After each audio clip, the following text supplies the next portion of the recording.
love stories.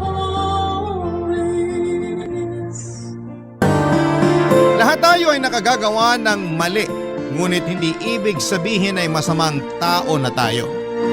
Kaya nga importante na piliin nating ituwid ang mga pagkakamaling yon sa pamamagitan ng paninindigang hindi tayo gagawa ng parehong kasalanan. Ikaw kabarangay, minsan ka na bang nagkamali sa iyong buhay?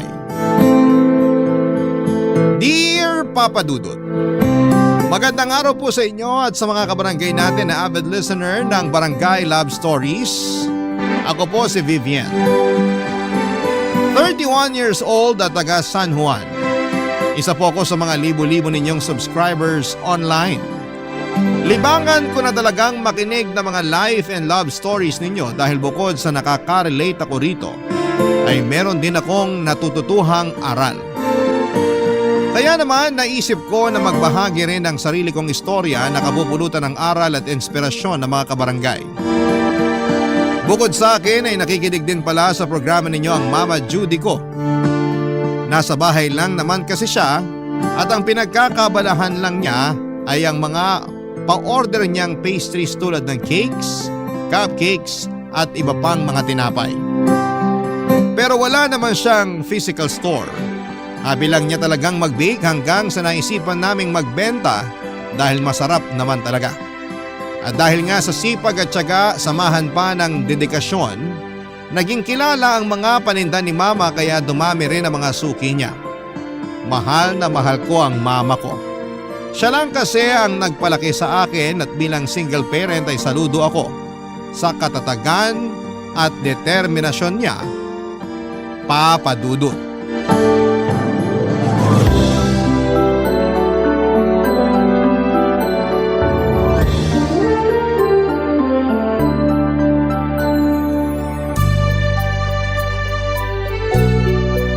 Sakto na ba to?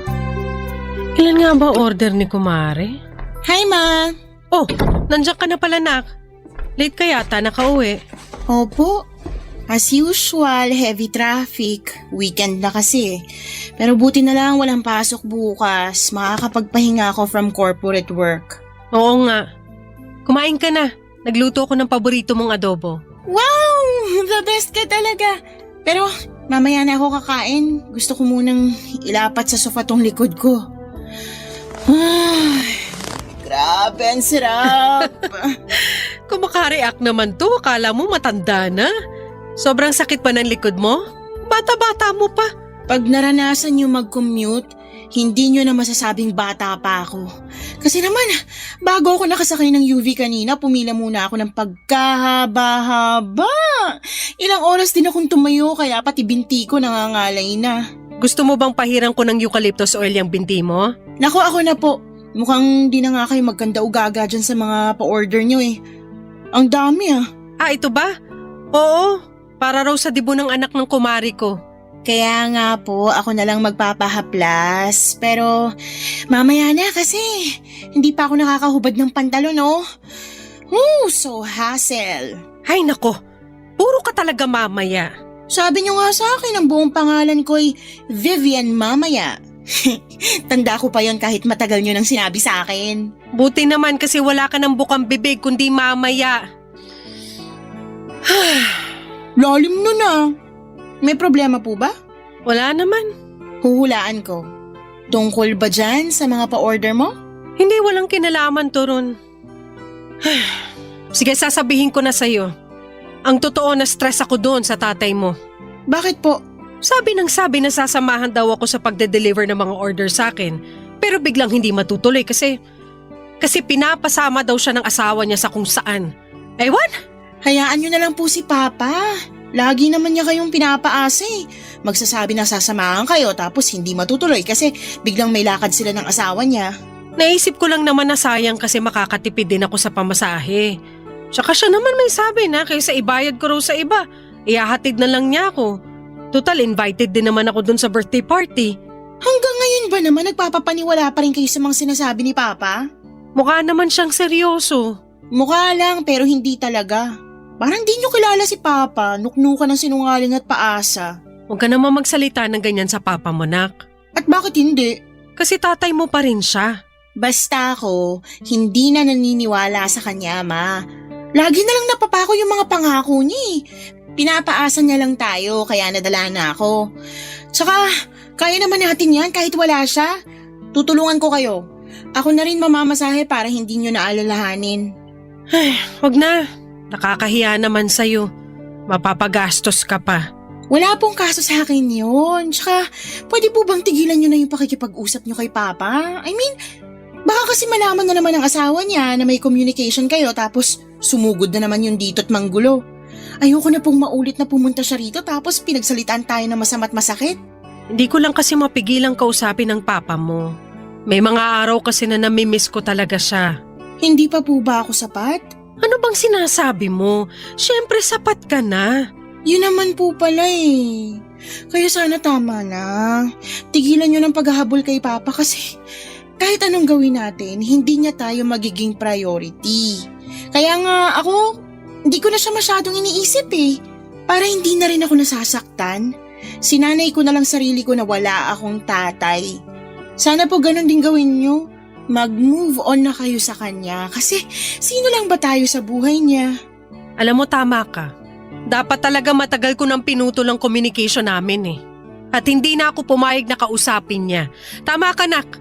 Salamat sa pagpapaalala mo sa akin. Walang anuman po. Basta, kaya natin at masaya tayo kahit tayo lang dalawa. Papa Dudut, mabait at mapagmahal ang mama ko. Pero aminado siyang naging mapusok noong kabataan niya, kaya siya naging kabit o kirida. Hindi ako proud na ganon ang mama ko pero habang tumatanda ko ay na-realize ko na biktima lang din siya ng sitwasyon. At lahat yon ay sinisisi ko sa tatay ko. Aminado naman si mama na medyo utu-utu siya pagdating sa pag-ibig lalo na kung kusa yung binigay sa kanya ng isang tao. Bagay na hindi niya naranasan noon sa strikto at masungit niyang mga magulang. Kaya nga nung dumating ang papa ko sa buhay niya, akala niya ay magkakaroon na raw ng happy ending yung love story nila. Hanggang sa nalaman niyang pamilyado na tong tao at sakto nung mga panahong yon ay pinagbubuntis na niya ako. Simula nung nalaman ng asawa ni Papa na nag-i-exist si Mama ay walang araw na hindi nito ginulo ang buhay ng nanay ko. At mas lalo lang itong nagngit-ngit sa galit noong nalaman niyang nagdadalang tao ito.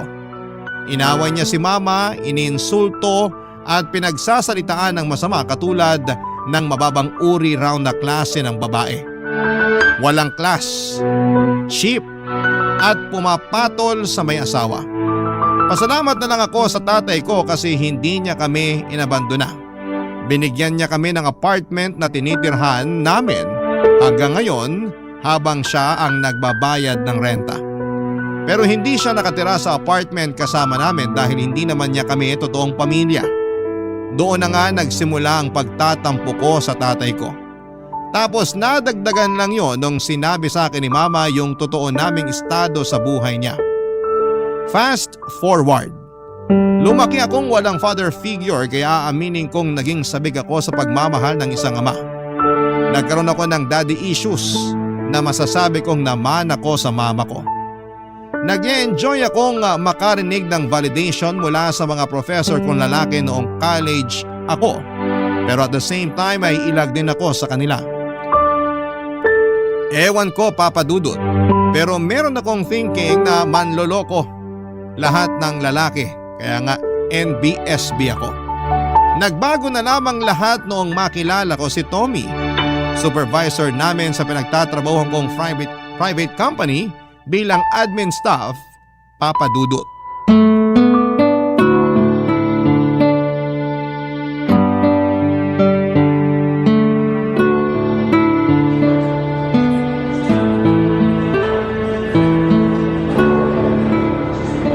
Wow! Hindi ko akalain na masarap ang mga pagkain nyo rito sa kantin ha. Doon kasi sa dati kong trabaho, matabang at kulang sa timpla.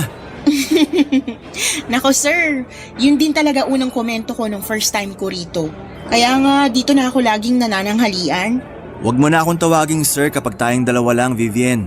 Po? Pwede ba yun? Oo. Pero Baka may makarinig kung hindi ko kayo tatawaging sir tapos may masabi na kung ano. Kung may sasabihin man sila, kasalanan na nila yon kasi malisyoso at malisyosa sila. Ang akin lang naman gusto kong maramdaman mo na okay tayo. Kumbaga hindi lang tayo magkatrabaho, magkaibigan na rin. Tama po ba yung narinig ko? Gusto niyo ako maging kaibigan? Oo naman, bakit hindi? Ngayon lang kasi ako nagkaroon ng kaibigan na mas mataas sa akin yung posisyon. Madalas kasi yung mga supervisor at manager lang nagiging close sa isa't isa. Ganun ba? Pero wala naman sigurong batas na nagbabawal maging close ang supervisor at subordinate niya, di ba? Wala naman po.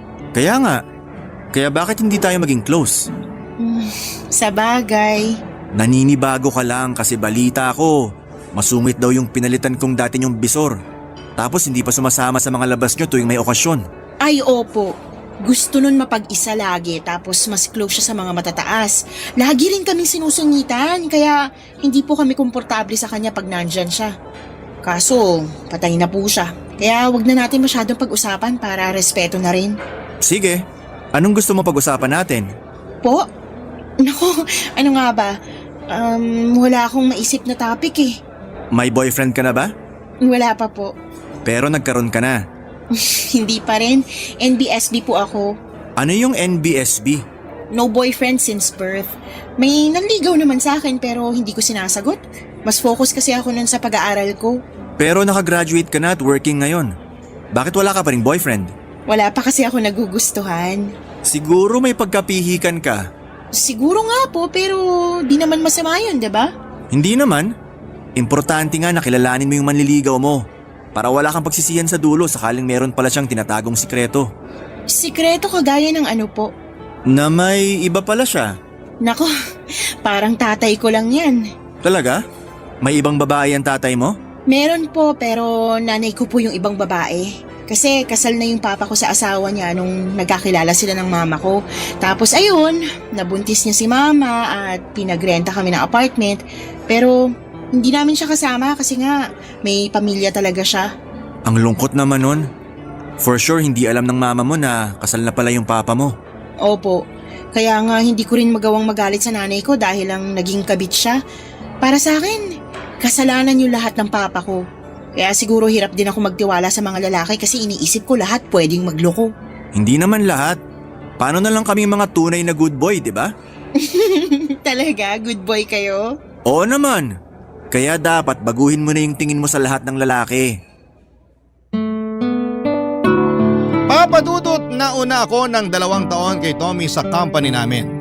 Then, dumating siya at pumalit sa posisyon ng dati naming bisor na namatay dahil sa sakit. Mas matanda sa akin si Tommy ng 10 taon. 35 na siya ng mga panahong yon samantalang ako ay 25 years old. Pero kahit na ganoon ang agwat ng edad namin, masasabi kong nagja-jive kami. In fact, halos lahat ng subordinate niya ay kasundo niya rin. Pero sa aming lahat ako lang talaga yung natatanging ka-close niya. Bukod doon ay magaling makisama si Tommy. Mas magaling pa siya sa pinalitan niyang bisor namin. Kahit na yung pinakapasaway naming empleyado ay nakakasundo niya. Charismatic din kasi siya, gwapo, moreno, matangkad at may dimple sa magkabilang pisngi. Napaka-expressive din ng mga mata ni Tommy. Sa katunayan ay para akong naingkanto kapag tinititigan ko ang mga yon. Tapos ay sasabayan pa niya ng makalaglag panty na mga ngiti. Para akong maiihi sa kilig, papadudot. Ewan ko ba pero simula nang makilala ko si Tommy at naging close kami ay biglang nagbago ang pananaw ko sa mga lalaki. Siguro hindi naman lahat katulad ng tatay kong manloloko, papadudot. Barangay Love Stories. Barangay Love Stories. Papadudot sa loob ng 2 taon ko sa trabaho, mabibilang ko lang talaga yung araw na pumasok ako na may ngiti sa labi. Yun bang excited magtrabaho kasi makikita ko na ulit yung crush ko. Oo, crush ko na si Tommy ng mga panahong yon. Alam ko na crush din siya ng BFF kong bading sa kabilang department, pati na rin yung byuda naming manager. At kahit na nga yung lady guard naming titibo-tibo ay naobserbahan kong todo Ang ngiti at pa-cute kapag nagka-clock in at clock out si Sir Tommy. Grabe, ang harot-harot at ang sarap kurutin sa singit. Pero tiwala naman ako na mas marami pa rin ang atensyon na nakukuha ko mula kay Tommy. Dati sobrang saya ko na kapag pinupuri niya yung suot kong damit kasi bagay daw sa akin. O di kaya naman ay sinasabihan niya akong blooming kapag naka-makeup ako. Maganda pa rin naman daw ako kahit simpleng pulbos lang, pero mas lalong gumaganda kapag nanapatan na ng kolorete ang mukha. Kaya nga kahit na hindi ako mahilig mag-makeup ay inaral ko talaga para sa kanya, Papa Dudut. Lahat ng pagbabago kong yon sa loob lang ng 2 buwan ay hindi nga nakalusot sa mapag-obserba kong nanay, Papa Dudut.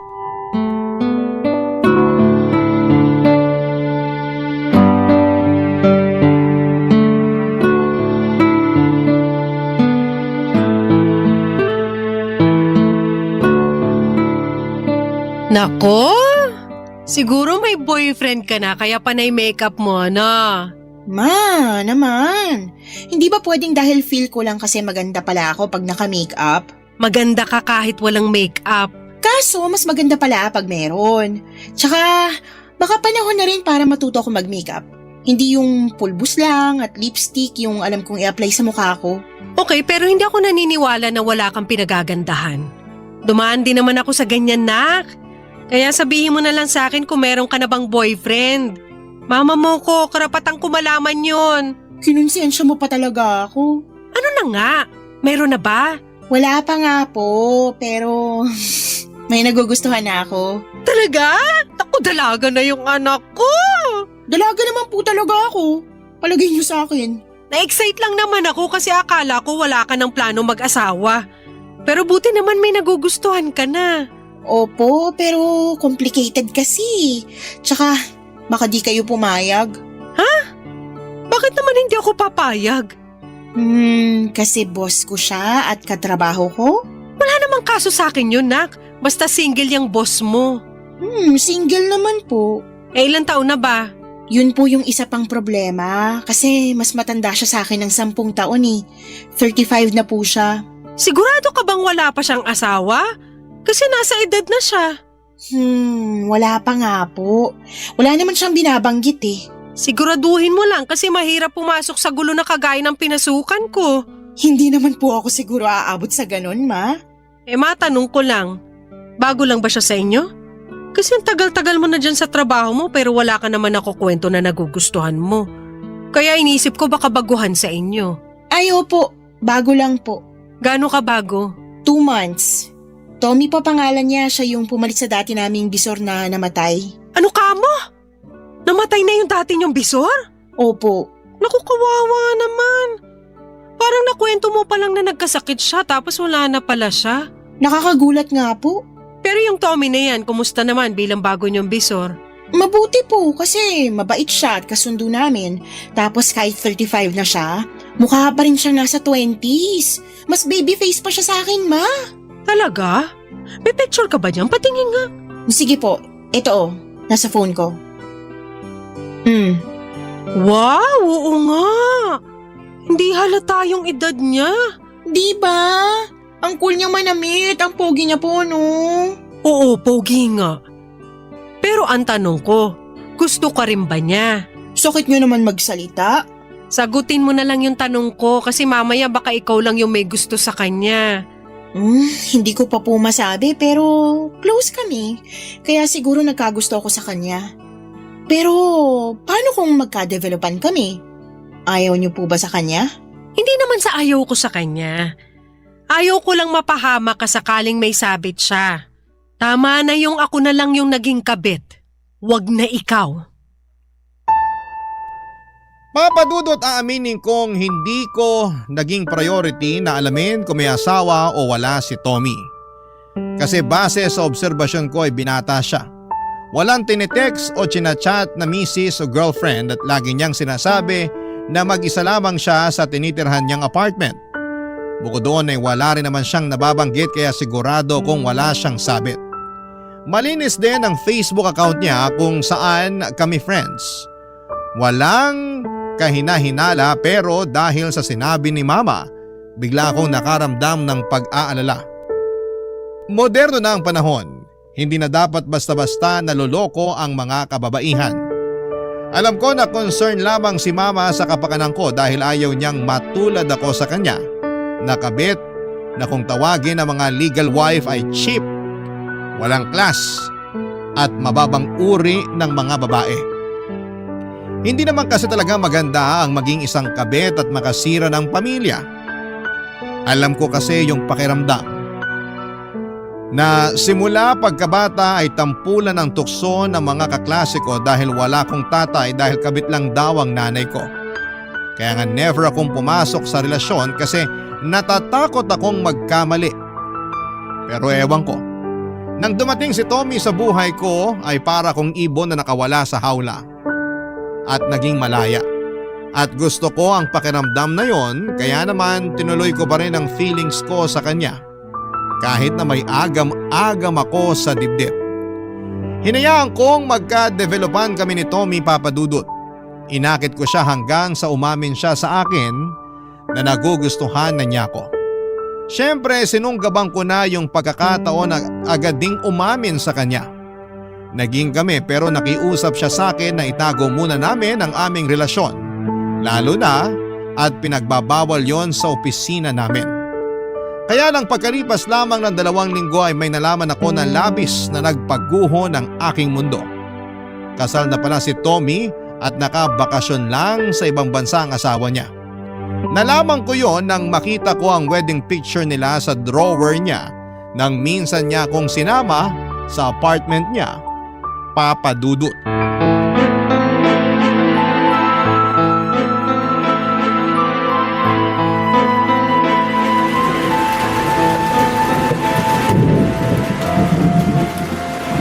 Tommy, sino tong babaeng to? Sino ba yan? Ito. Oh, Magpapaliwanag ako, Vivian. magpaliwanag ka talaga bago ko umalis dito sa apartment mo. At saan ka pupunta? Uuwi sa bahay namin, bakit? Palagay mo sa akin, batang musmus na hindi marunong umuwi mag-isa? Pero gabi na oh. Tsaka baka umulan, mapano ka pa? Wala akong pakialam. Kaya bago ko gawin yun, magpaliwanag ka na. Sino tong babaeng kasama mo sa picture na to? Asawa mo? Oo. Walang iya ka. Kasal ka na pala. Sorry, okay? Hindi ko nasabi kasi... Kasi bakit mo ba naman sasabihin, di ba? Eh di pag nalaman ko, syempre lalayuan kita. At ayokong layuan mo ko kaya hindi ko na sinabi. Ginawa mo kong kabit, Tommy. Wala kang konsensya. Hindi na rin naman kami okay ng misis ko eh. In fact, wala siya ngayon sa apartment ko kasi mas inuna niya pang puntahan yung peste niyang business trip. Kaya naman pala. Wala palang pusa kaya malikot ang daga. Wag mo naman sabihin yan oh. At bakit hindi ko sasabihin? Kapal ng mukha mo. Akala mo hindi masakit yung ginawa mo. Hindi ko naman sinasadya. Pero wag mo sanang isipin na hindi totoo yung mga pinakita at pinaramdam ko sa'yo. Mahal kita, Vivian. Pero kasal ka nga. Nasa business trip lang yung misis mo, hindi pa kayo hiwalay. Alam mo, mahal din naman kita eh. Pero hindi ko pinangarap na maging kabit. Alis na ako. Ayoko magstay sa lugar na to kasama yung sinungaling na katulad mo. Please, wag kang umalis. Wag mo akong iwanang mag-isa dito. At bakit hindi? Ayusin natin to. Ayoko mawala ka sa akin. Hindi na natin maaayos to kasi nung una pa lang, hindi ka na nagsabi ng totoo. Nakakatawang isipin na panaysabi ka pa sa akin na iba ka sa lahat, na good boy ka pero hindi naman pala. Kapag naaalala ko yun, mas lalo lang nadadagdagan yung galit ko sa'yo eh.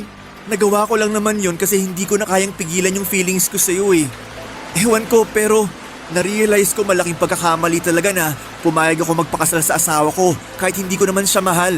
Tuloy nung dumating ka, tsaka naman naging komplikado ang lahat. Kapal ng mukha mo, no? Sinisi mo pa talaga ako? Hindi kita sinisisi. Hindi raw, pero rinig na rinig ko kaya. Alam mo, kasalanan mo yan. Ikaw lang naman na nagloko, dinamay mo pa ako. Wala akong kamalay-malay na kasal ka na pala. Tapos wala ring alam yung misis mo na iniiputan mo na siya sa ulo. I'm sorry, Vivian. Patawarin mo na ako kasi nagsinungaling ako. Hindi ko na alam kung paano ka patatawarin. Pero isa lang malinaw sa akin ngayon. Hindi kita pwedeng pagkatiwalaan. Ano malay ko? Marami ka pang hindi sinasabi sa akin. Wala na! Yun lang tungkol sa misis ko. Wow! Akala mo yata maliit na bagay yung tungkol sa misis mo, no? Vivian naman!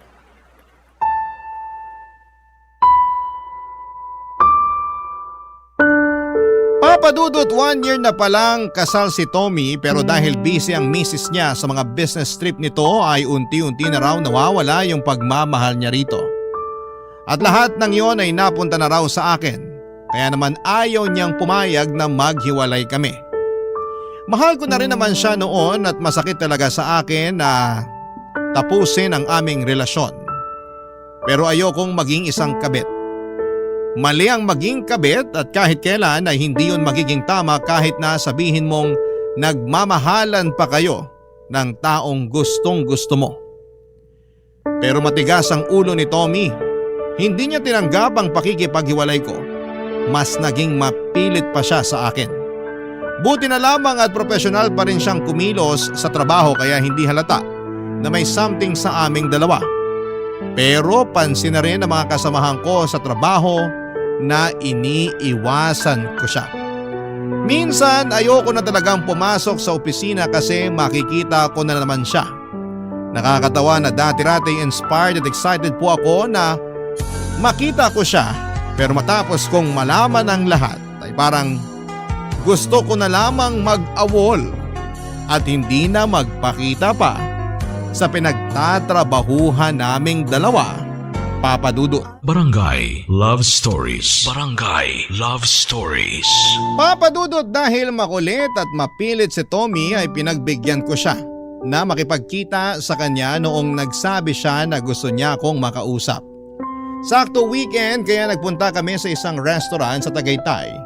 Nag-lunch at nag-usap. Sinabi na naman niya na wala siyang masamang intensyon sa akin at handa siyang itama anuman ang pagkakamali niya sa aming relasyon. Doon na siya nangako na makikipaghiwalay sa asawa niya sa lalong madaling panahon. Naramdaman ko naman yung sinseridad niya sa bawat salitang binitawan niya, Papa Dudut. Sa katunayan ay naging masaya ako sa pag-uusap namin yon habang kumakain. Hindi ko na lamang namalayan na hinahawakan niya yung kamay ko sa kalagitnaan ng pag-uusap namin. At hinayaan ko lang yon dahil masarap sa pakiramdam. Inihatid naman ako ni Tommy sa bahay namin kasi inabot na kami ng gabi. Alalang-alala si Mama at akala niya ay napano na raw ako. Hindi kasi ako nakapagsabi sa kanya kung saan ako pumunta. Nagsinungaling na lamang ako na may nilakad, butit hindi na masyadong nagtanong pa ang nanay ko. Nagpatuloy ang relasyon namin ni Tommy pero habang tumatagal, imbes na maging masaya ay unti-unti akong kinakain ng konsensya.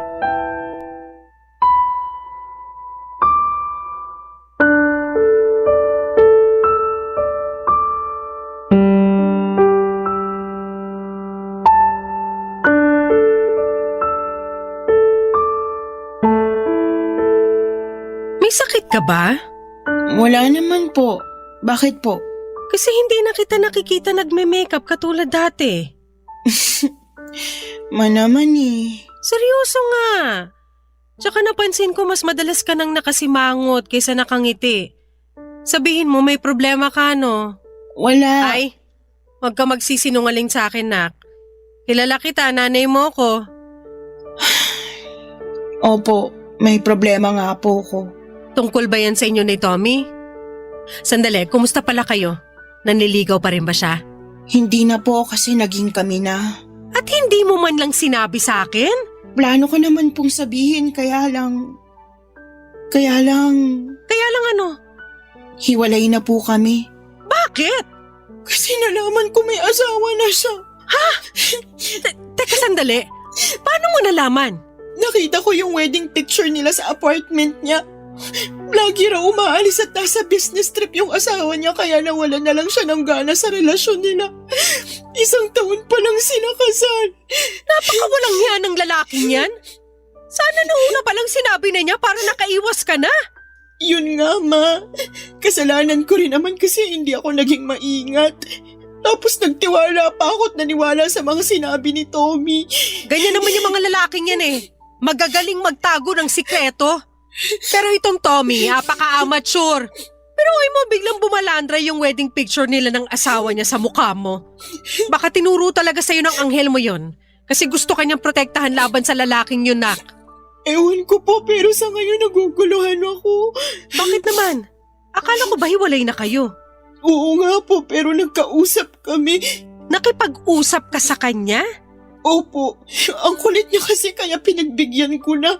Sigurado ka na nag-usap lang kayo? Opo, nagpunta kami sa Tagaytay nung nakaraang araw. Yung ba yung gabi ka na nakauwi? Opo, Ano naman yung pinag-usapan nyo? humingi siya ng tawad sa akin. Tapos sinabi niya na mahal niya talaga ako. At nangako siya sa akin na hihiwalayan niya yung misis niya. Nako, narinig ko na yung linyahan na yan, nak. Ganyan-ganyan din ang sinabi ng magaling mong ama sa akin noon. O tapos, ano nangyari? Walang hiwalayan na ganap. Ako naman si Gaga, umasa. Nakikipagbalikan po siya at parang gusto ko siyang pagbigyan eh. Pero nakokonsensya ako para sa asawa niya. Huwag ka na makikipagbalikan sa tokmol na yan, ha? Dahil baka matulad ka sa akin, nak. Alam mo kung gaano kahirap maging kabit. Dahil kabit ang nanay mo, di ba? At ayokong maranasan mo yun. Nangako ko sa sarili ko na hindi ko kukontrahin sino mang mahalin mo basta walang sabit. Kaya nga hindi naman ako tumutol dyan sa Tommy na yan. Tapos malalaman kung katulad lang pala siya ng tatay mo. Kaya nga po, nalulungkot lang ako kasi manloloko rin pala siya. Huwag mong ikalungkot yun. Dapat nga matuwa ka pa. Kasi hanggat maaga nalaman mo. Basta nak, mangako ka sa akin na hindi mo ilalagay ang sarili mo sa pareho kong sitwasyon. Hindi ka magiging kabit. Dahil maraming lalaki na walang sabit dyan ang pwede magmahal sa'yo ng buong buo. Yung wala kang kaagaw at ikaw ang priority. Opo, tatandaan ko po yung sinabi niyo. Pero pwede po bang payakap muna? Kasi ang sakit-sakit na. Sige, halika. Yayakapin ka ni Mama. Papadudot na iyak na lamang talaga ako sa pag-uusap namin yon ni Mama. Doon ko naalala yung mga payo ko sa kanya noong sabihin kong wag na siyang umasa sa atensyon ng tatay ko. Dahil kaya naman naging punuan ng pagmamahal or kaya naming punuan ng pagmamahal ang isa't isa.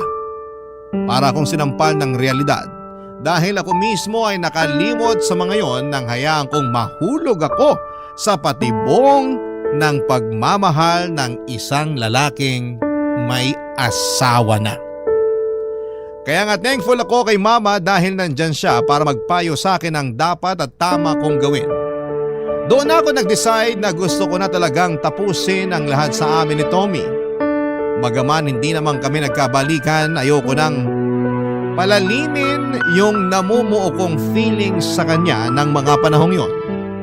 At sinabi ko sa sarili ko na hindi na ako uurong o magbaback out sa desisyon ko.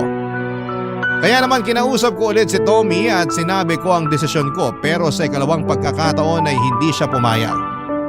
Umabot pa nga sa punto na naging desperado siya na walang pagiging profesional niya sa opisina namin, kaya nalaman ng lahat na may relasyon kami, papadudot.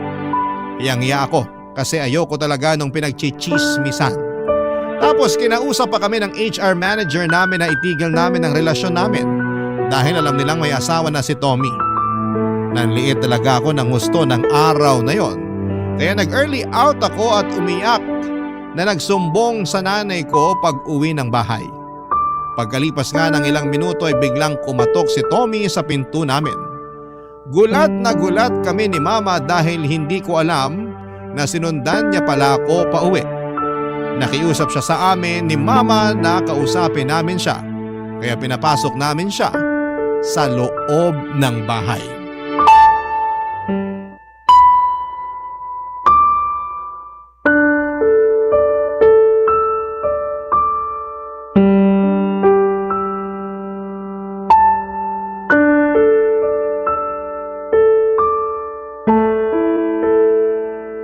bang gusto mong pag-usapan natin? Hindi pa ba sapat yung kasunduan natin sa office na ititigil na natin kung anong meron sa atin? Pero hindi ko kaya. Anong hindi mo kaya? Baliw ka na ba? Baliw na kung baliw pero oo. Anong magagawa ko mahal na nga kita. Tigilan mo yung pagsasabi mo na mahal mo yung anak ko matapos mo siyang gawing kabit. Hindi niyo po kasi naiintindihan, tita. Anong hindi ko naiintindihan? Sige nga, ipaliwanag mo. Mahal ko nga po yung anak niyo. Tsaka nangako naman ako kay Vivian na hihiwalayin ko yung misis ko kasi ayaw ko na sa kanya. Kung makapagsalita ka, parang nagpapalit ka lang ng damit Nakapagluma na o hindi kaya nagsawa ka na, ayawan mo na? Ganyan ba talaga kayo makasinungaling at manloloko? Para naman kayong baliw, tita Ano sinabi mo? Bakit mo sinabihan ng baliw si Mama? Hirap kasi paintindihin niyang nanay mo. Kung makapang-insulto sa akin at sabihan ako manloloko, akala mo hindi nagpaloko nung naging kabit ng tatay mo. Ang kapal na mukha mong sabihin yan dito sa pamamahay ko mismo! Pasensya na po, okay? Nabigla lang ako. Sinadya mo talaga yon. Hindi nga. Ang lakas ng loob mong pagsabihan ng ganyan si Mama. Lalo lang tuloy ako naiinis sa'yo. Ikaw, alam mo, ang arte-arte mo. Bakit kasi hindi ka nalang magpasalamat na nagustuhan kita? Nasa wakas, nagka-boyfriend ka na. Di ba sabi mo NBSB ka? O ayan, hindi na. NBSB ako dahil ginusto ko, dahil natatakot ako na baka lahat ng lalaki katulad ng tatay ko. Hindi na ako nagkamali dahil mas masahol ka pa sa kanya. Ewan ko ba naman sa'yo kung bakit hinahabol mo pa rin ako? Ayoko na nga makipagbalikan sa'yo. Huwag ka nang umasa na babalik sa'yo ang anak ko! Dahil ako na mismo ang kokontra! Kapal na mukha mong sabihin na magpasalamat sa iyo ang anak ko kasi nagustuhan mo siya? Hoy! Para sa kaalaman mo, pinalaki ko na mabuti ang anak ko para hindi maging kabit na katulad ko! Kasi alam ko yung hirap ng pagiging kabit! Alam ko rin na mali! Kaya lang gusto ko yung itama! Tapos bigla ka susulpot sa buhay niya? Para lang gawin siyang kabit? Nasaan ang konsensya mong lalaki ka? Ginusto rin naman ng anak niyo yun. Kaya dapat sisihin niyo rin siya. Anong ginusto? Hindi ko ginusto maging kabit mo. Kaya nga nung nalaman kong kasal ka na nakipaghiwalay na ako sa'yo, diba? Pero makulit ka. Ayaw mo at pinilit mo pa akong kausapin para makipagbalikan. Walang alam ang anak ko! Binilog mo lang yung ulo niya! Hindi ko nakasalanan kung may pagka-utu-utu yung anak mo. Anong sinabi mo? Kapal ang mukha mo! Akala ko ba nagpunta ka rito kasi gusto mo makipag-usap? Pero bakit ngayon bigla mo na lang kaming iniinsulto at dito pa talaga sa pamamahay namin? Oo nga, pero nagbago na isip ko. Ang arte mo kasi. Hindi ko na alam kung paano pa kita makukumbinsi. Sa pinagsasasabi mong yan sa amin ng mama ko, mas nadadagdagan lang yung dahilan para layuan na talaga kita. Yung tipong kahit pagkakaibigan, hindi ko ibibigay sa katulad mo. Umalis ka na sa bahay namin, Tommy! Tigilan mo na rin ang anak ko, kundi ipapapulis kita! Papa Dudut, umalis din si Tommy sa bahay namin at naiwan kaming nanginginig sa galit ni Mama. Ang kapal ng mukha niyang insultuhin ang nanay ko at pagmukhaing mababang uri ng babae. Dahil lang naging kabit ito. Wala siyang alam sa pinagdadaanan namin at hindi niya alam na lumuha ng balde-balde ang nanay ko nang dahil sa tatay ko. Kaya wala siyang karapatan na pagsalitaan ng ganon si Mama. Nang araw na yon ay galit na galit ako kay Tommy at magpahanggang sa ngayon ay kinamumuhian ko siya. Gusto kong gumanti sa kanya, gusto ko siyang isumbong sa asawa niya pero hindi ko na ginawa dahil pinayuhan ako ni Mama na baka balikan ako ng misis niya. Na mas paniwalaan nito si Tommy dahil certified sinungaling yon at magaling magpaikot. Kaya nga nanahimik na lamang ako. Mabuti na lang kasi at hindi na regular si Tommy sa posisyon niya dahil sa mga reklamo sa kanya ng iba pang mga empleyado tungkol sa pambabastos. Gulat na gulat ako nang malaman ko dahil wala sa tabas na mukha niya nagagawa ng masama. Pero mukhang nagkamali ako kasi may sa demonyo pala ang ugali niya. Malaki ang pagsisisi ko dahil minsan ako naging kabit. Pero pinarealize sa akin ni Mama na araw-araw ay pwede ako magbagong buhay. At isang araw or isa raw na katapangan na pinili kong ituwid ang aking pagkakamali. Sa kasalukuyan ay may boyfriend na ako na walang sabit at mahal na mahal ako. Ang kwento ko ay isang paalala sa mga kababaihan na huwag nating itolerate ang mali at huwag nating hayaan ang sarili natin na mag-settle for less. Huwag tayong maging cheap o Chipanga. Ayon nga sa BFF kong bading. Dahil ang mga kababaihan ay parang isang obrang maestra. Kailangang paghirapan bago nila makuha ang ating puso. Hanggang dito na lamang po ang aking sulat, Papa Dudut, at sana'y kinapulutan po ito ng aral at inspirasyon ng mga kabarangay natin. God bless sa Barangay Love Stories and more power sa inyong estasyon. Ang inyong forever kapuso at kabarangay, Vivian.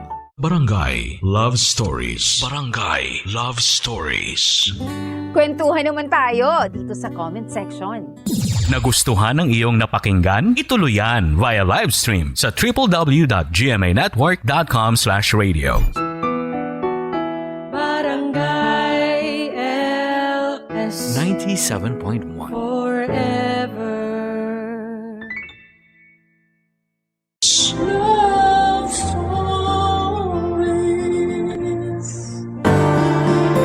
Madalas pinalalaki tayo ng ating mga magulang.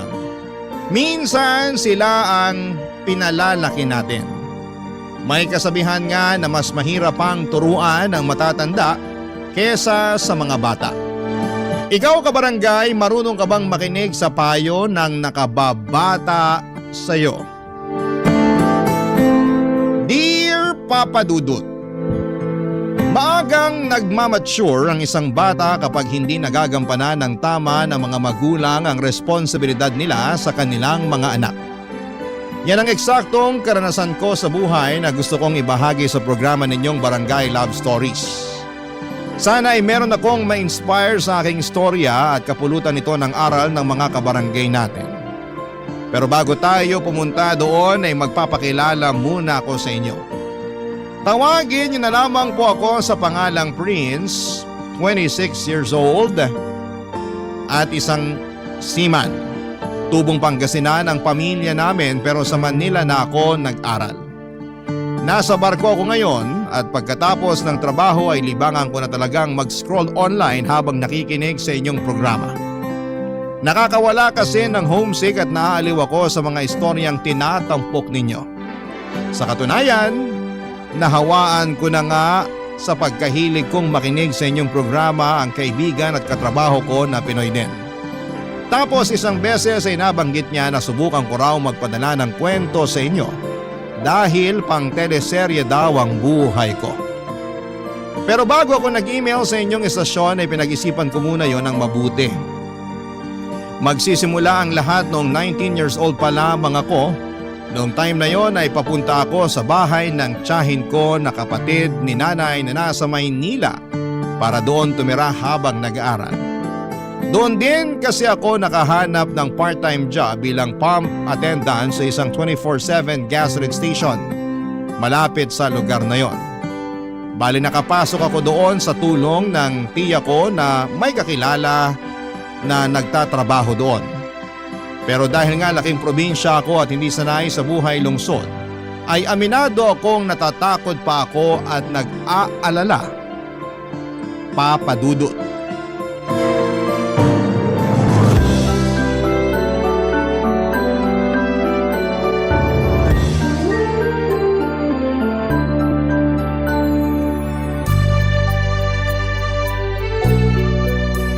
Baka naman pagdating mo sa Manila mag-girlfriend ka kagad, naka?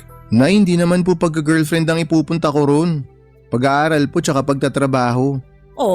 Naninigurado lang ako. Ang kinakatakot ko kasi baka isang araw, umuwi ka na lang dito sa atin habang umiiyak tapos basang-basa ng ulan. Sabay hingi ng tawad sa amin ng tatay mo kasi nakabuntis ka na dun sa Manila. Lakas makateleserye niyan, Nay.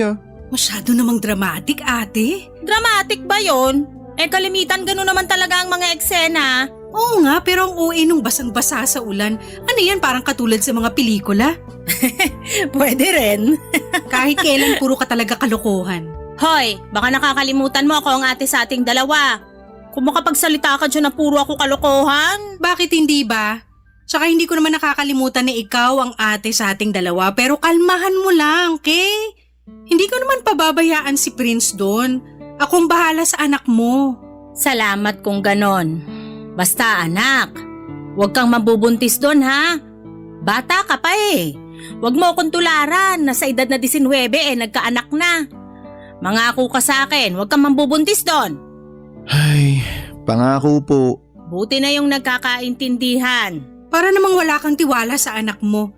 Hindi naman kayo magkapareho nung kabataan mo. Kung ikaw magaslaw kumilos, ibahin mo si Prince na tahimik at mahiyain. Huwag mo nga ako ikumpara sa anak ko. Saka nagpapaalala lang ako bilang nanay niya. Ayoko na matulad siya sa akin na hindi na nasulit ang kabataan kasi nagkaanak na at nakisama sa tatay nila. Hoy, huwag ka nga magsalita ng ganyan. Ano bang pinagsasasabi mo? Naririnig ng anak mo yung mga sinasabi mo sa tatay nila, mahiya ka nga. Ay sus, alam naman niya ni Prince sa kanong kapatid niya eh. Alam nila na galit ako sa tatay nila kasi binuntis ako ng maaga. Gustuhan mo rin naman na mabuntis ng maaga. Ano? Sino may sabi niyan? Sino pa ba? Malamang si nanay. Yan talagang nanay natin. Hilig akong i-chismis. Hindi yung chismis kung totoo naman ang sinasabi niya. Tsaka baka nakakalimutan mo nandun din ako. Alam na alam ko ugali mo ng mga bata tayo. Ewan ko sa'yo. Kaya ikaw, Prince, buti na lang talaga hindi ka nagmana rito sa nanay mo. Mabuti na lang po talaga. Para bawas-bawasan mo yung pagiging mahiyain mo, pagdating natin sa Maynila dapat bagong tao ka na. Anong pinagsasasabi mong dapat bagong tao na yung anak ko? Ang ibig kong sabihin, dapat maging confident si Prince sa sarili niya. Iwanan na lang niya yung hiya niya rito sa Pangasinan. Sinasabi mo ba na makakapal mukha ng mga tao sa Maynila? Siyempre hindi! Linawin mo kasi. Nay, naiintindihan ko naman po yung ibig sabihin ni tita. Ang lagay kasi hindi ko lang po mapigilan na matakot, lalo na probinsyano ako. Hindi naman inaalipusta ng mga taga Manila mga probinsyano Tsaka kasama mo ko ron, pati na rin yung mga pinsan mo. Hindi ka mapapano doon kaya huwag ka nang matakot. Salamat po, tita. Walang anuman.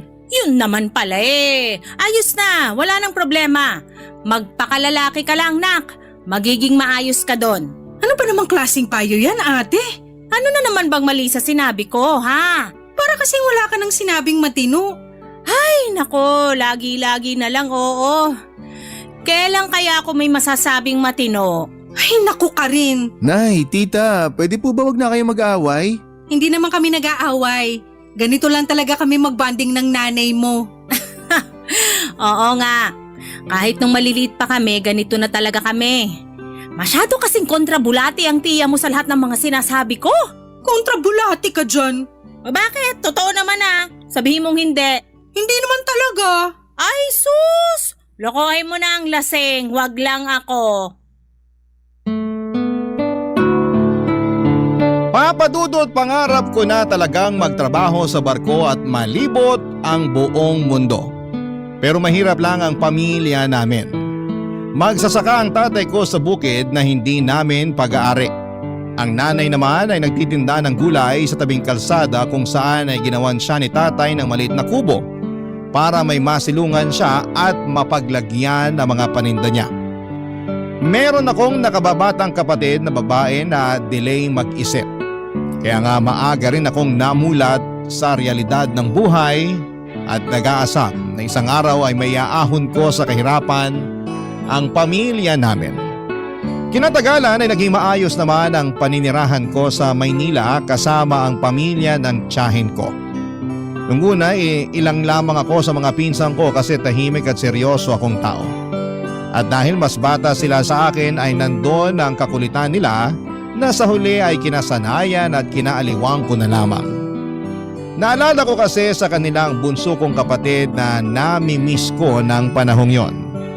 Habang nagpapatuloy ang pag-working student ko sa Manila, ay mabilis na lumipas ang 5 buwan. Hanggang sa may nabalitaan ako mula sa lola ko na nangyari sa nanay namin sa probinsya Papadudot.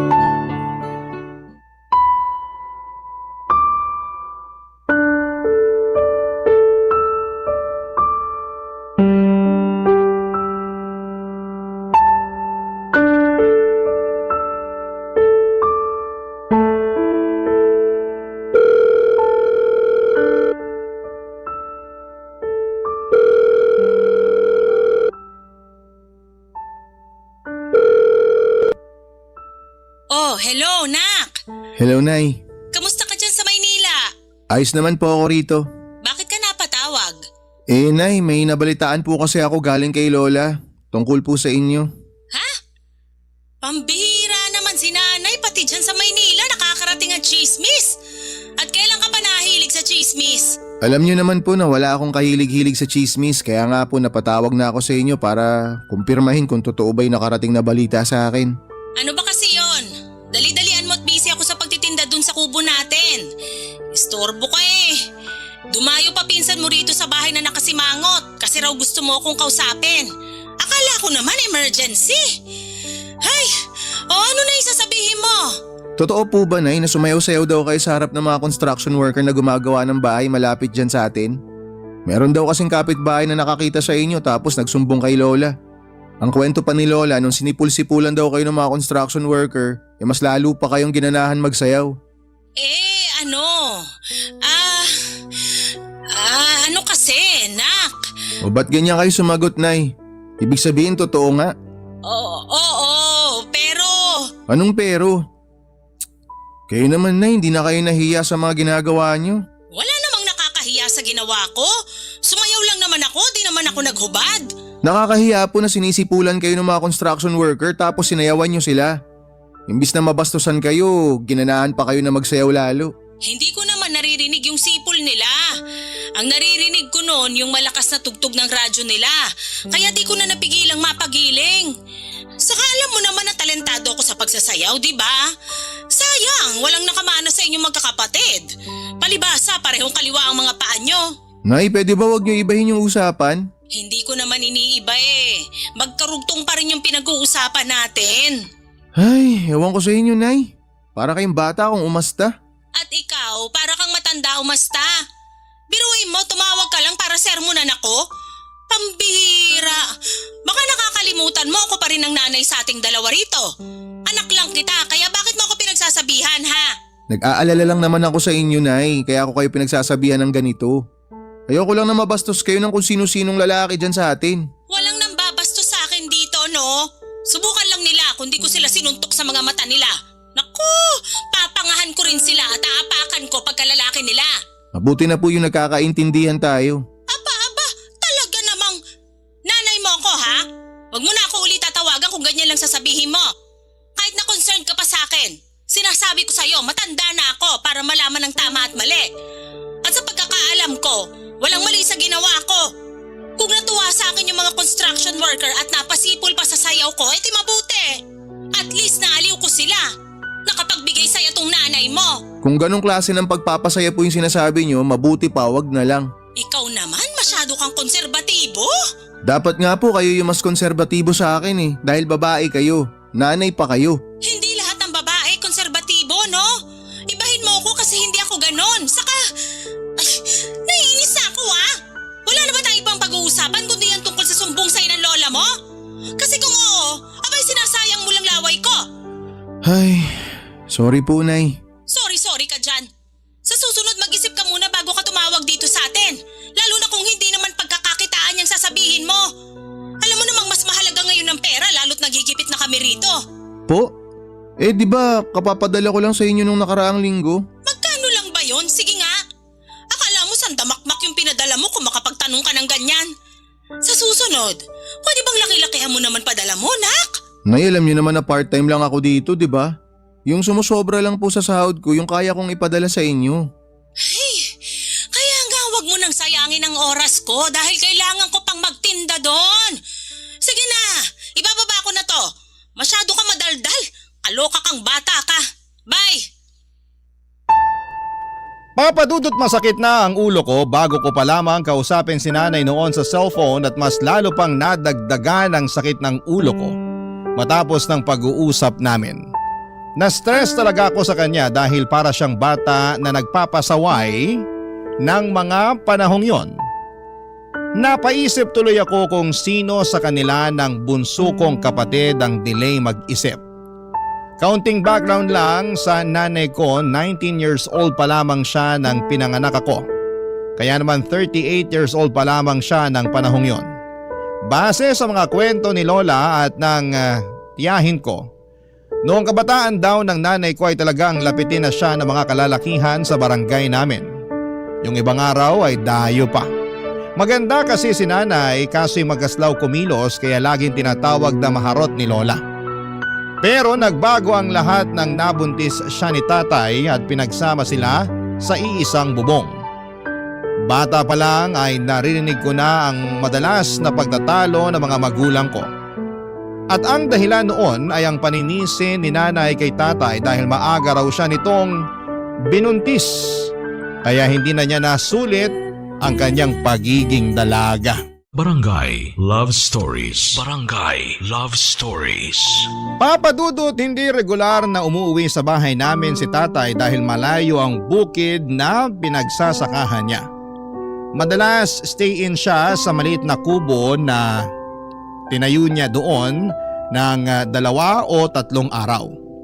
Kaya naman kami lang 3 ni nanay at nakababata kong kapatid na babae ang magkakasama noon sa maliit naming bahay.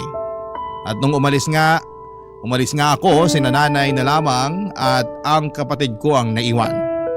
Alam ko naman na walang perpektong pamilya kaya sobra ang lungkot ko sa mga balita na nakarating sa akin tungkol sa pamilya namin.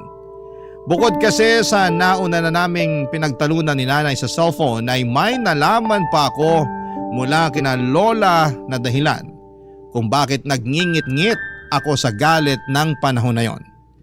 Nakarating din kasi sa kaalaman ko na hinahayaan lang daw ng nanay namin na mag-boyfriend ang kapatid ko kahit na minor de edad pa lamang siya.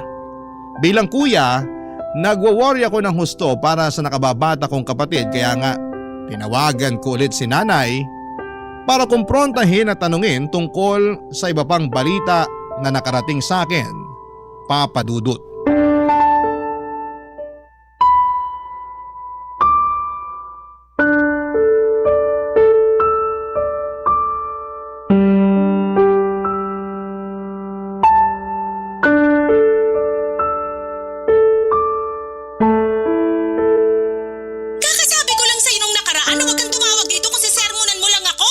Paano hindi ko kayo sisermonan? Hinahayaan nyo lang yung kapatid ko na mag-boyfriend. Sabi ni Lola, kayo pa raw yung promotor na makipagrelasyon na siya. Oh, ano naman? Matanda na rin naman yung kapatid mo, no? Anong matanda na yung sinasabi nyo, Nay? 16 years old pa lang yung kapatid ko. Nung panahon namin, matanda na yung 16 years old. Ah, talaga po? Bakit lagi nyo sinusumbat kay tatay noon na nabuntis niya kayo nung 19 pa lang kayo? Iba naman yun. Saka ayoko pa naman nun talaga magkaanak kaso wala eh.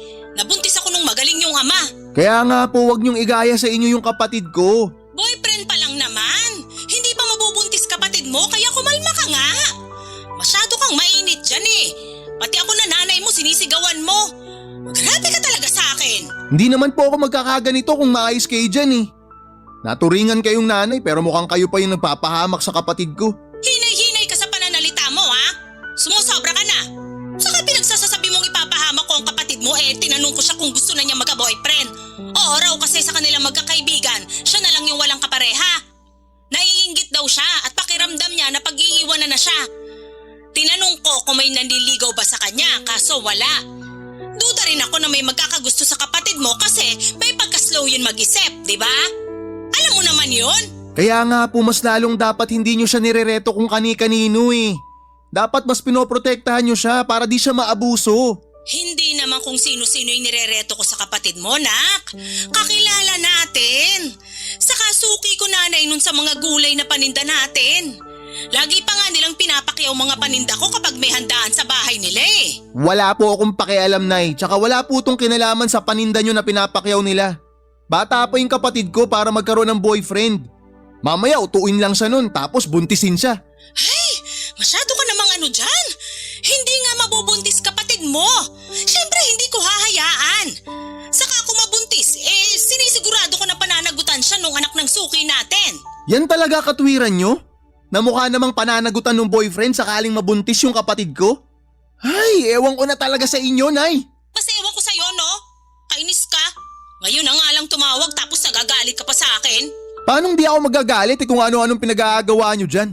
Kung makapagsalita ka, bakit? May iba pa ba akong kasalanan? Yun na nga, buti naramdaman nyo na meron pa. May sinumbong sa akin si Lola. Hinahayaan nyo lang daw na may mag-inuman dyan sa kubo. Oh, may kakilala ko naman yon. Kahit nanay, ang pangit pa rin tingnan nun. tingnan. Ano ba talaga gusto mo mangyari? Dami mong reklamo eh. Di ba talaga kayo naapektuhan? Di nyo nakikita, Nay, na pangit tingnan? Na yung kubo na ginawa ni tatay para sa inyo, ginagawa nyong pwestuhan ng inuman? Wala pa silang mga bahay para dun sila magiinom? Meron, pero pinakiusapan ako na doon na lang daw sila mag-iinom kasi wala yatang bakante sa bahay nila. Sakto, hindi rin naman ako nagtitinda kaya hinayaan ko na lang. Wala naman silang sinira o ninakaw bukod sa wala namang mananakaw doon sa kubo na ginawa ng tatay mo. Nay, bakit grabe naman yung tiwala nyo sa mga kung sino-sino dyan? Pinapapasok nyo pa talaga sa bahay para lang mag-inuman. Bakit naman hindi? Matagal na ako nakatira rito. Baka nakakalimutan mo na dito na ako pinanganak at lumaki sa barangay natin. Kaya halos kilala ko na lahat ng mga tao rito. Yung mga nag-inuman sa kubo natin, mga kumpare namin ng tatay mo dahil inaanak namin yung mga anak nila. Hey, hirap sa'yo, masyado kang mainit agad dyan. Tapos kung ano-ano agad pumapasok sa isip mo. Alam mo, huwag kang masyado nagpapapaniwala sa lola mo sa kung anong chinichismis niya sa'yo kasi yung iba doon, imbento lang niya. Paano hindi ako maniniwala sa kanya, Nay? Maski siya nagagalit na, nag-aalala pa. Huwag mo nga kaming masyadong alalahanin dito. Ayos lang kami, no? At tupagin mo dyan yung pag-aaral mo, hindi yung pinoproblema mo pa yung hindi naman talaga problema. Wala ka bang sariling problema dyan? Ay, marami, Nay, sa totoo lang. Oh, yan yung problemahin mo at hindi kami rito. Ay, kainis to. Sinisira araw ko. Papa Dudut, hindi ako ganon kakumbinsido sa mga katuwiran ni nanay pero tulad nga ng sinabi niya, dapat ay hindi ko na sila masyadong pinoproblema sa probinsya. Totoo rin naman dahil apektado ako sa mga nalaman kong balita tungkol sa kanila. Hindi ako makapag-focus sa pag-aaral at madalas akong balisa at kahit sa trabaho ay lutang ako. Kaya nga sinantabi ko na lamang ang mga alalahanin ko at nagtiwala sa nanay ko na hindi siya gagawa ng dahilan para masira ang pamilya namin. Nagpatuloy po ako sa pag-aaral habang nagtatrabaho. Hindi ko rin nakalimutan kumustahin ang pamilya ko sa probinsya, lalo na ang kapatid ko. At kahit na malayo kami sa isa't isa ay palagi ko pa rin siyang pinagsasabihan sa abot ng aking makakaya. Ayoko kasing mapariwara siya. Tuwing bakasyon ay umuwi ako sa amin sa Pangasinan ng ilang araw bago ako bumalik sa Maynila para ipagpatuloy ang pagtatrabaho. Pamahal kasi ng pamahal ang pag-aaral ko habang tumatagal kaya kailangan kong makapag-ipon ng pera. Hindi nagtagal ay nakapagtapos ako ng pag-aaral taong 2023. Nagtatrabaho pa rin ako noon at nakatira sa bahay ng tiyahin ko habang naghihintay na makasampa sa barko, Papa Dudut.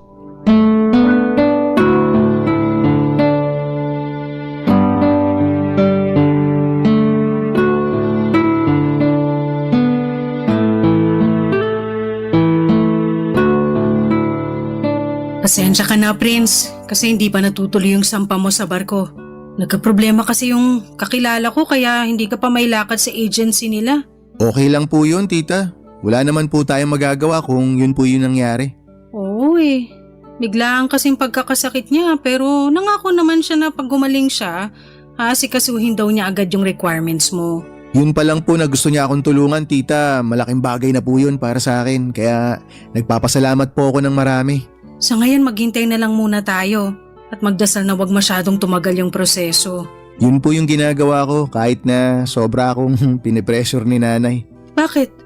Anong ginawa ng nanay mo? Tawag po siya ng tawag sa akin. Tanong ng tanong kung kailan daw po ako makakasampa. Gusto na raw po niya kasing ipagawa yung bahay namin. Tapos nung binalita ako na wala pa, na kailangan pa maghintay, kung ano-ano pong masasakit na salita yung sinabi sa akin. Aba talaga naman yung nanay mo, Prince! Gusto mo bang tawagan ko yan para pagsabihan? Sumusobra na eh, akala mo kung sino. Wag na po, tita. Mag-aaway lang kayo ni nanay pag nagkataon. Hayaan nyo na. Awayin ko talaga yung nanay mo dahil mali na i-pressure ka niya at pagsalitaan ng masasakit. Pero naisip ko po na tama rin naman po yung mga sinabi niya. Bakit? Ano bang sinabi niya? Na mahina raw po ako dumiskarte kaya po ako napag-iiwanan. Ang layo na po ng usad ng mga kaklase ko eh. Nabanggit ko kasi na yung ibang mga kabatch ko nakasampa na ng barko. Sira ulo pala yung nanay mo eh. Halatang walang alam sa mundo. Kalmahan niyo lang po muna tita. Tsaka may kiusap po sana ako na wag naman po kayo magsalita ng ganyan tungkol kay nanay. Sorry pero nakakainis eh. Akala niya siguro napakadali ng kalakaran sa pagsampa ng barko. Bakit hindi niya muna alamin bago kanya pagsalitaan ng ganyan? Kapit ko na babae, naku! Baka desperado lang po talaga siya na mapagawa yung bahay namin. Nung nakaraan po kasi nagreklamo siya na grabe na raw po yung tulo ng bubungan. Hindi na kaya ng mga panapal na ginagamit ni tatay. Kailangan na raw po talagang palitan. Tsaka tita, alam niyo naman po 'di ba na pangarap ko po talaga na maipaayos yung bahay namin. Oo naman. Bata ka palang nakita ko na sa'yo na determinado kang umasenso sa buhay. Kaya nga hindi na ako nagdalawang isip na tulungan ka noon. Pero kalmahan mo lang. Huwag ka masyadong gigil kasi kadalasan pag nagmamadali ang isang tao, madalas dun pa nagkakamali. Tsaka ilang buwan pa lang naman ang nakakalipas simula nakagraduate ka. Kahit paano may kinikita ka naman dun sa trabaho mo. Naniniwala ako na ang oportunidad ay nandyan lang sa malapit. Hindi ka malalagpasan nun. Salamat po talaga tita. Gumaan po yung pakiramdam ko dahil sa mga sinabi niyo. Walang anuman. Basta maniwala ka lang sa mga sinabi ko kasi kahit paano dumaan din ako dyan. Talaga po? Oo. Mahilig kasi akong magmadali sa buhay. Sabi nga ng lola mo masyado raw akong padalos-dalos mag-isip at magdesisyon. May ilan din kasi akong pagkakamali. Pero buti na lang marunong pa rin akong bumangon at magpatuloy sa buhay. Tapos, unti-unting binago ko yung disposisyon ko. Naghinay-hinay ako. Nakisabay sa agos pansamantala. Kumalma para makapag-isip-isip kung tama ba na gawin ko ang isang bagay o hindi. Masasabi ko naman na nung ginawa ko yun nagtagumpay ako sa buhay. May mga natupad akong pangarap. Aminado po ako na medyo nagmadali nga po ako tita. Pansin ko nga. Sa sobrang pagmamadali mo nakakalimutan mo na mag-relax. Lagi kang abala sa trabaho. Lumalabas ka pa ba para maglibang-libang man lang? Gumala, ganon. Mas gusto ko na lang pong matulog kesa gumala. Gumala ka rin kasi pag nagbarko ka na, may miss mo yan. Wala ka bang pupuntahan kasama mga barkada mo? Baka meron, puntahan mo na para kahit paano hindi mo maisip yung paghihintay mo kung kailan ka makakasampa sa barko. Sa bagay, tama po kayo. Tsaka sakto rin po tita. Meron nga po akong pupuntahan pero pinag-iisipan ko pa. Talaga? Ano yon? Inimbitahan po ako ng kaibigan ko. Bale, dati ko po siyang kaklase. Birthday niya po ngayon, kaya magpapaparty daw po siya. Ano pang hinihintay mo? Pumunta ka na!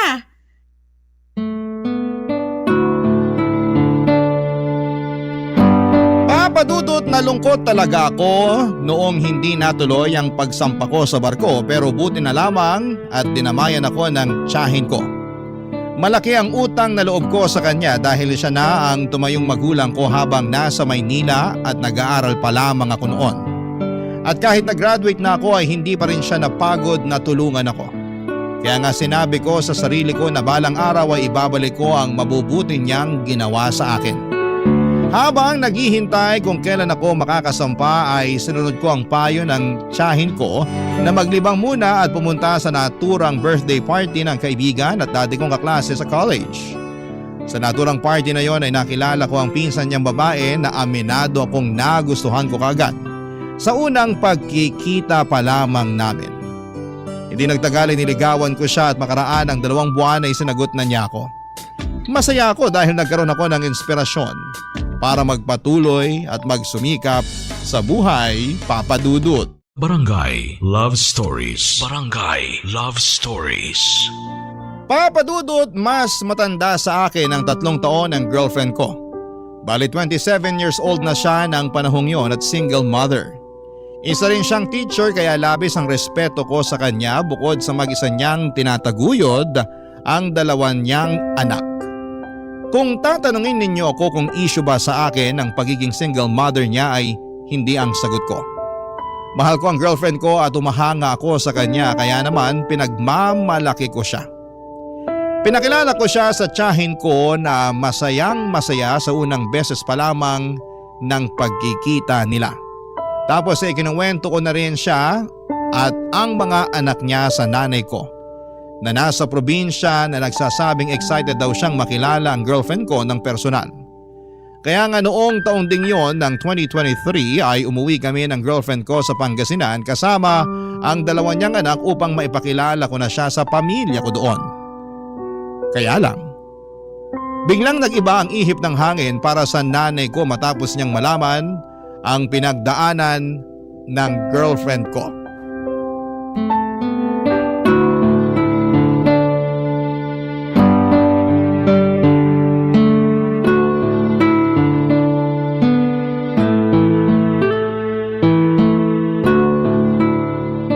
Ay, nak, lika muna dito sa kusina. Mag-usap muna tayo. Tungkol saan po yung pag-uusapan natin, Nay? Dyan sa girlfriend mo. Ilang taon na nga ba uli siya? Sorry nag-uulyanin na yata ako. 27 na po siya. 3 taon pala tanda sa'yo. Tapos may 2 ng anak? Opo. Yun lang. Bakit, Nay? May problema po ba doon? Wala. Pero nagulat lang ako. Saan po kayo nagulat? Na meron na po siyang mga anak? Oo. Pero di po ba nabanggit ko naman na po sa inyo na single mom siya? Oo nga. Pero anong magagawa ko kung nagulat pa rin ako? Saka akala ko nagbibiro ka lang pero totoo pala. Bakit naman po ako magbibiro tungkol sa bagay na yon? Kaya nga pero... Bakit siya pa? Po? Sabi ko, bakit siya pa? Bakit yung ganyang babae pa yung ginawa mong girlfriend 2 na pala anak niya at sa magkaibang lalaki pa? Ano ba namang klaseng babae yan? Napakadisgrasyada! Nay, sandali, maghinay-hinay naman kayo sa mga sinasabi niyo tungkol sa girlfriend ko. At bakit ko gagawin yon? Kanina pa nga ako nagtitimpi na sabihan siyang malandi. Hindi po siya malandi. Disente po siyang tao. Hindi niya pinababayaan yung mga anak niya. Sa katunayan, teacher nga siya Teacher pala pero disgrasyada. Anong disgrasyada yung pinagsasabi niyo, Nay? Pwede ba tumigil na kayo? Bakit ka ba nagagalit sa akin? Nagsasabi lang naman ako ng totoo. Magkaiba yung pagsasabi ng totoo sa panghuhusga. Paanong hindi huhusgahan? Kahusga-husga naman. Saka di ka na nahiya. Sa dinami-dami ng babaeng liligawan mo, sa kanya pa talaga? Sana pumili ka man lang nung single, yung walang sabit na mga anak. Bata-bata mo pa naging instant tatay ka na sa mga anak ng babaeng yan. Hindi naman po issue sa akin yung mga anak ng girlfriend ko Mahal ko po sila na parang mga anak ko. Hay, tigilan mo nga ako. Kakasabi ko pa lang ng bata-bata mo pa para magkaanak. Di na ako bata, Nay. 24 years old na ako. Bata pa rin yon. Saka magtatrabaho ka pa Hindi mo pa nga na-i-enjoy yung kikitain mo, meron ka ng susustentuhan? Wala akong susustentuhan, Nay. May sariling trabaho yung girlfriend ko. Di siya umaasa sa akin. Ngayon lang yan. Pero tingnan mo pag nakasampa ka na sa barko. Sigurado makikipag-agawan na yan sa amin sa kikitain mo. Yan lang ba ang tingin nyo sa akin, Nay? Sa totoo lang, Nay, yung nararamdaman ko, parang inaantay nyo lang na magpadala ako ng pera sa inyo Parang lagi lang kayo nakaabang dun sa araw ng sahod ko. Responsibilidad mo naman talaga kami Saka nangako ka sa amin na kapag nakapagtapos ka na ng pag-aaral at nakasampa sa barko, uunahin mo yung pamilya natin. Yun naman ang ginagawa ko Di ko naman nakakalimutan yung responsibilidad ko na sinasabi nyo. Dapat lang. Basta, kahit na anong sabihin mo, ayoko dyan sa girlfriend mo. Hindi ko siya matatanggap dahil meron siyang mga anak sa labas. Wala akong pakialam kung teacher pa siya o basta nakakahiya siya. Magpabuntis ba naman sa 2 lalaki? Gusto mo bang pagchismisan tayo sa buong barangay natin dahil sa babaeng yan? Bigyan mo naman ng kahihiyan ng pamilya natin. Talaga, Nay? Gusto niyong pag-usapan yung kahihiyan? Sige. Sa pagkakaalam ko, wala akong ginagawa masama para mapahiya yung pamilya natin. Tsaka kumpara sa ating dalawa, kayo ang may pinakamaraming kahihiyan na ginawa. Sumusobra ka na talaga Kayo ang sumusobra. Nauna kayong kausapin ako ng ganyan hindi ko nagustuhan yung mga pinagsasabi niyo kaya sumagot ako. Tas ganyan yung mararamdaman nyo. Hindi naman ako magsasalita ng ganito kung tinikom nyo lang sana yung bibig nyo Akala nyo kasi kung sino kayong santo. Hindi naman din kayo perpekto. Yan siguro natutunan mo dun sa paninirahan mo sa Maynila, no? Ang sagot-sagutin ako. Siguro kung may natutunan ako dun, Nay, yun yung hindi palagpasin yung pangit nyong ugali. Ang tandaan nyo na hindi pa gumaganda yung asal nyo. Anong sabi Sumusobra ka na talaga ha? Papadudot na galit ako kay nanay matapos niyang tawagin na disgrasyada ang girlfriend ko. Hindi ko kasi yon inaasahan kaya nadismaya ako ng husto sa kanya. Alam ko na concern lamang siya sa akin pero hindi na ako bata para hindi malaman ang mga ginagawa ko. Bago kami pumasok sa relasyon ng girlfriend ko ay inamin na niya sa akin na nagkaroon siya ng anak sa magkaibang lalaki noong nag-aaral pa lamang siya. Tinanggap ko yon at hindi yon naging issue sa akin kasi mahal ko siya. Dahil sa nangyari ay lumayo ang loob ko kay nanay lalo na noong nakabalik na kami sa Maynila. Kahit natutol siya ay nag-live-in pa rin kami ng girlfriend ko. Hindi nagtagal ay nakasampa na ako sa barko sa tulong ng pamilya ng girlfriend ko. Papadudot masayang masaya ako noon dahil sa wakas ay unti-unti ko nang matutupad ang mga pangarap ko sa buhay. Habang nasa barko ay may mga pagkakataon na kapag nasa remote area kami ay wala talagang signal. Kaya nga lumilipas ang ilang araw na hindi ako nakakatawag sa mga mahal ko sa buhay na nasa Pilipinas. Pero tinitiis ko yon dahil determinado ako sa ginagawa ko. 6 na buwan ang nagdaan, nakatanggap ako ng tawag mula sa tiyahin ko na magiging dahilan upang gumuho ang aking mundo, Papadudot.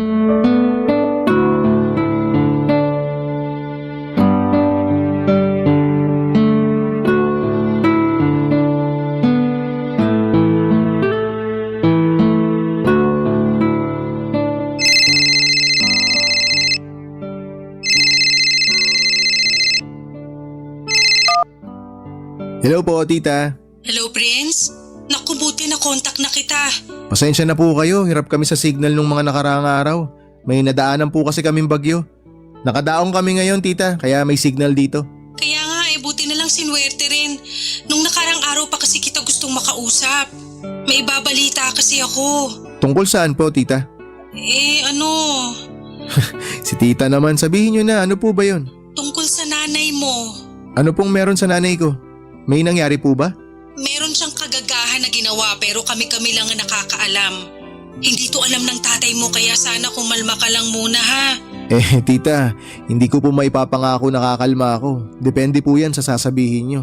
Pasensya ka na, problema agad ang pumungad sa'yo. Pero naisip ko kailangan mo kasi itong malaman. Kaya nga po sabihin nyo na, tita. Ano po bang ginawa ni nanay?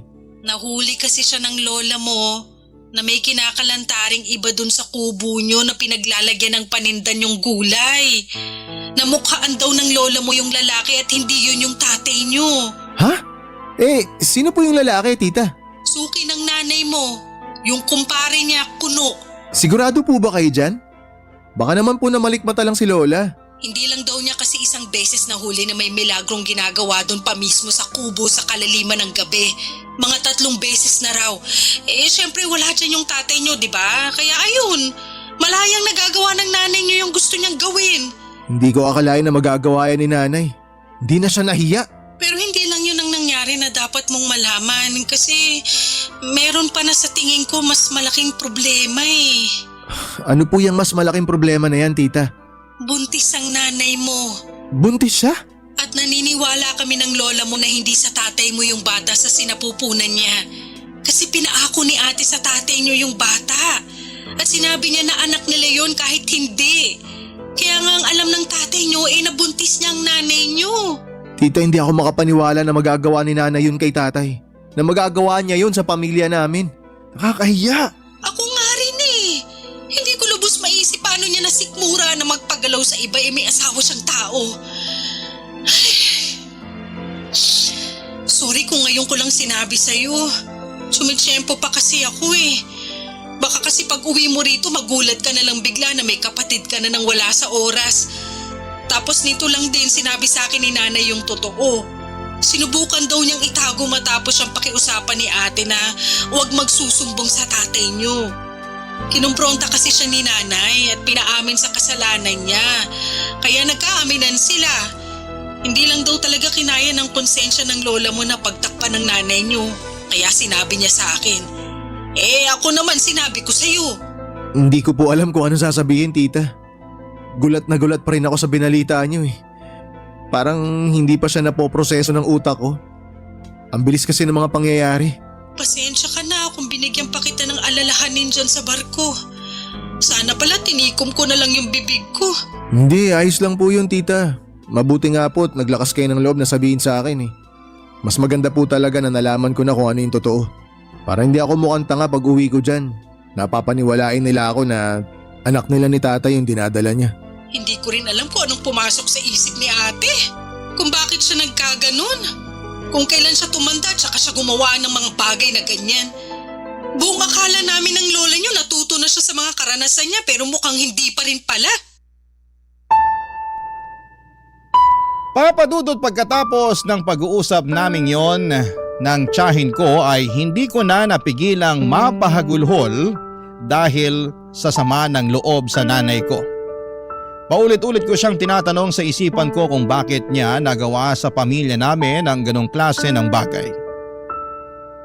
Hindi na ba niya mahal si tatay? Hindi na ba niya kami mahal ng kapatid ko kasi kung mahal niya kami ay magpapakatino siya?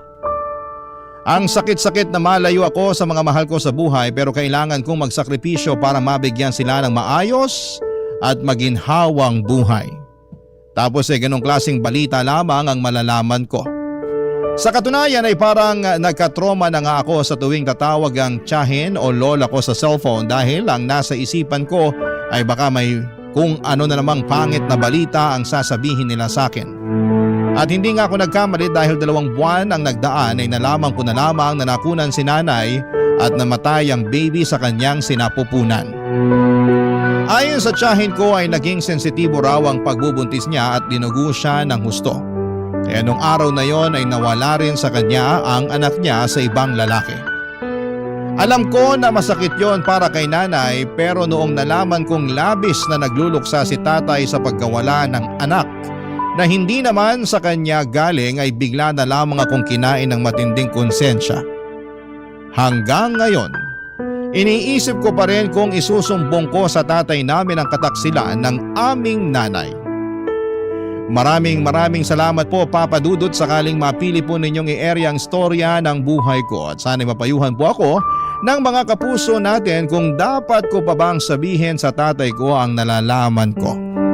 Noong nakaraang umuwi kasi ako sa Pangasinan ay kitang-kita ko na nagluluksa pa rin ang tatay ko sa anak ni nanay sa ibang lalaki kahit na ilang buwan na ang nagdaan.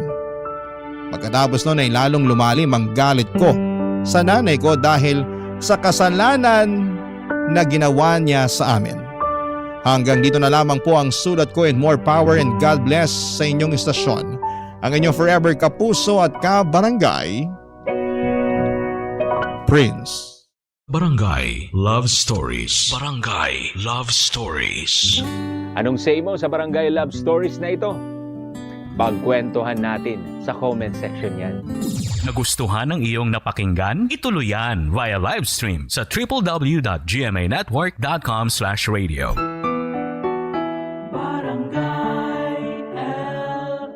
In Mega Manila, 97.1.